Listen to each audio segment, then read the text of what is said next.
potty training is not just shaping behavior. Potty training, part of it is about the biological readiness of your child. The first step to start with, actually, it is tracking bathroom habits. So that's why the data is important. If you don't like the potty training process, take your data.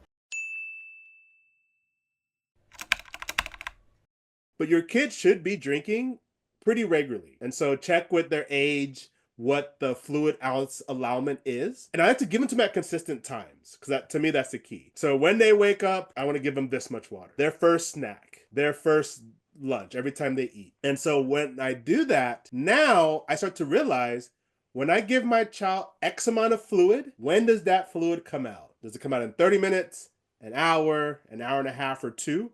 Most cases, it usually comes about 2 hours, 3 at the most. Once I see the pattern, I'm only sitting my kid when I'm within that window. So that's why a lot of kids get frustrated. You're sitting them down when the biology is not ready for them to go. I need to stack. I usually want to stay within a 30-minute window. If I get really good, I can get within a 15-minute window on when the math and the biology both tell me I know it's in there. I just need to put them in a position where it can come out. And so I think that really helps. So when I sit a kid, depends on the age, but I'm sitting 5 minutes, 15 at the most, but most cases it's 5 to 10 minutes. I am not we're gonna sit here till you go potty. We're gonna sit here for 30 minutes. Their butt goes numb, their legs go numb, you're tired. It just that. And I think those are the things that make potty training suck and make it very frustrating. So that's why the data is important. If you don't like the potty training process, take your data. Because if you know that if I give them X amount of liquid and 90 minutes later, most of the time they need to go, that's when I sit them. And now I know it's there. If I get them relaxed, you want to put your child's finger in water, warm water, if you feel that helps, or sing a little music. But it's amazing how when a child's relaxed, all of a sudden they'll just start to go. And it's crazy when the kid has like this shocking, like, oh my goodness. And it's like some of the first time they see themselves going potty. And this is where the first time a kid goes potty, and there's a whole debate, we won't cover it on this topic, whether you teach a kid to stand when you teach them or teach a kid to sit. I'm on team sit crowd because I can just teach standing later. But when you sit them, they're going to make an accident, meaning it's just going to kind of shoot out of them. And sometimes not directed. You need to put on your bravest face and still be super excited. Oh, you're going pee-pee in a potty, and then try to like get it, in the right spot.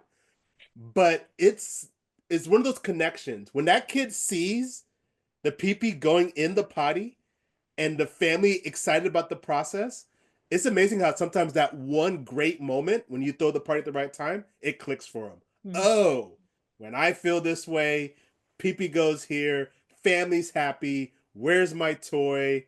And now you built the connection. I think that's the chain that you're trying to build. So see where you have a gap in that chain, but a lot of it is the math that you need so that you're only sitting them when they're ready. Is the right things happen together in the right place and the right time. Absolutely. Absolutely. Let me briefly talk about when we do our teaching, we teach preparation first. That's the first step. The first one we talk about really is doing number one, the P, because that's just more consistent. It's easier to understand what's happening. And then we do poo afterwards. We almost treat them like separate occasions because you have to realize the sensation to go number one is different than the sensation for going number two. And so try not to feel you need to get them all done and all in the same setting. We have kids that sometimes they'll get number one trained. It may still take another 1 to 3 months for number two. And that's perfectly okay because they are still separate processes. They're aligned because when you go number two, you go number one. But don't feel frustrated when they don't onboard the same. But I feel most parents with organization can get number one knocked out. Number two has some complications from time to time, but most people with a good tool, number one should be well within most of our capabilities, especially if the child does not have other pre-existing sensory or biological issues. And what would you say to parents who have kids who can go pee every time, but to stand there when he or she poops? So there's still a pattern.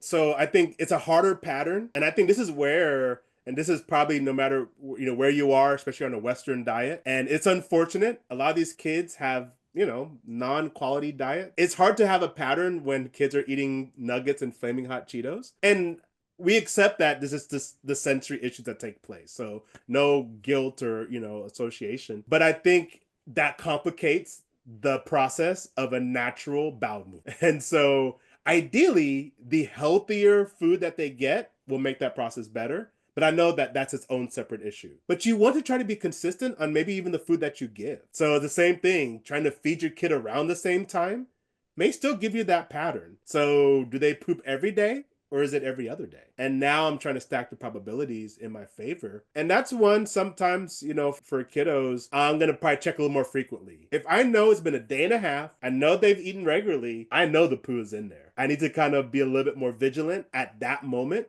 Instead of being vigilant the whole day, I'm probably being vigilant within an hour to two period and almost looking for any physical, they start to stand, they also start to kind of go into a quiet area. Then I want to try to kind of sit them. And this is where those tools are helpful. They must have their feet stable because you have to push down. You use your abs and you bear down to do number two. So you're kind of just going to be ready. So kind of have your kit ready where you can take a kid, sit them quickly, and see if that process gets going. I think is the best practice. And that's where, for some of our parents, we do individual troubleshooting because there's a little bit of difference. But I think if you do those steps, you're more than halfway to getting number two bowel movements also done correctly. Looking for the almost like the precursors prior to the number two accident, right? So, Michael, I think at PEC, one thing we talk a lot is fighting for 15 minutes. And we have a Facebook group, Fighting for 15 Minutes. And we send parents different PDFs, forms, talks about Fight for 15 Minutes. For parents who are new to PEC, and we're organization and we're committed to empowering parents with skills and knowledges so that they can be the best advocate for their child. For those who are in the Fight for 15 Minutes group, Michael, what are some tips you have for them if potty training is something they have on their mind? So with that, and I love that fight for 15 minutes, the keyword is the fight piece, meaning you have to be intentional. So your fight for 15 minutes when it comes to potty is first that preparation. Where are all my tools? Where is my reinforcer? And where do I understand the pattern, the biology and the math, which includes sensory?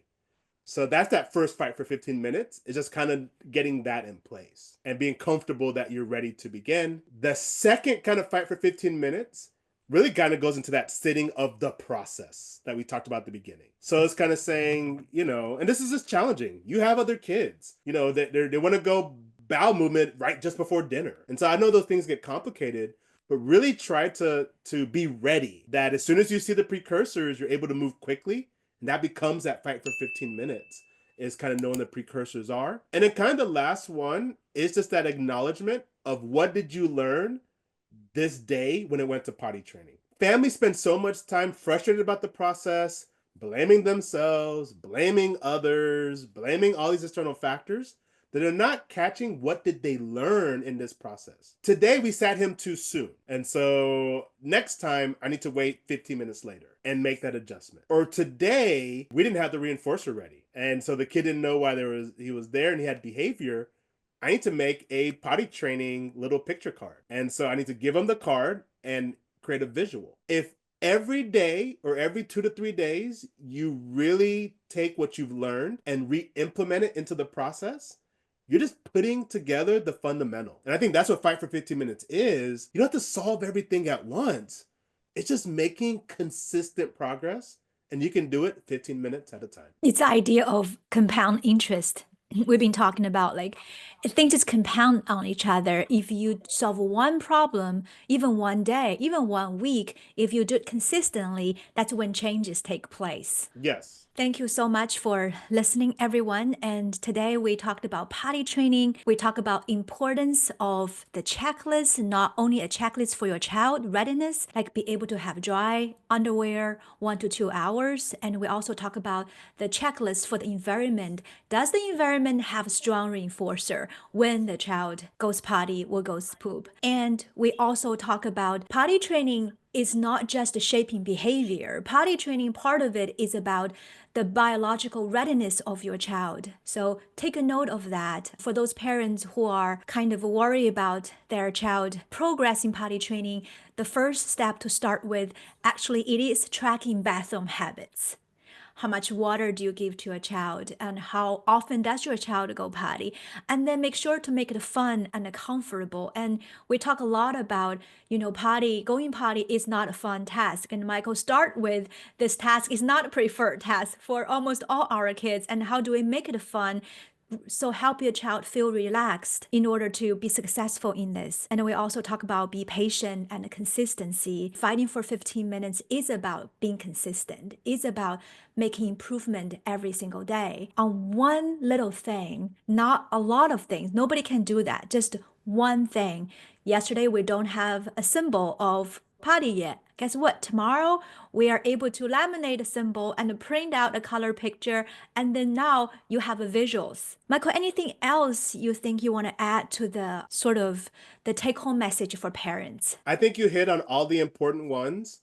I think it's just taking it and celebrating the small victories, because there's always going to be the 10 things you wish went better that day. You have to really find the 2 things that went well, is my final addition. Well, before we wrap up, here is our challenge for you parents. So for this week, pick one of 2 things. One is get a notebook and start to track your child toileting pattern. How often does he or she go? How much water does your child drink?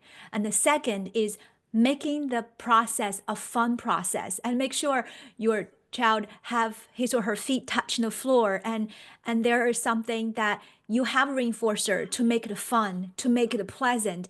Can you imagine going from playing with the cars and trains to going to potty, sitting on a cold seat? And just think about from your child perspective. So 2 challenges: get a system to track the data and then make the experience fun. We are so glad you are here. If you feel stuck, please know that you're not alone. We have a free PDF about potty training, and we'll put the link below.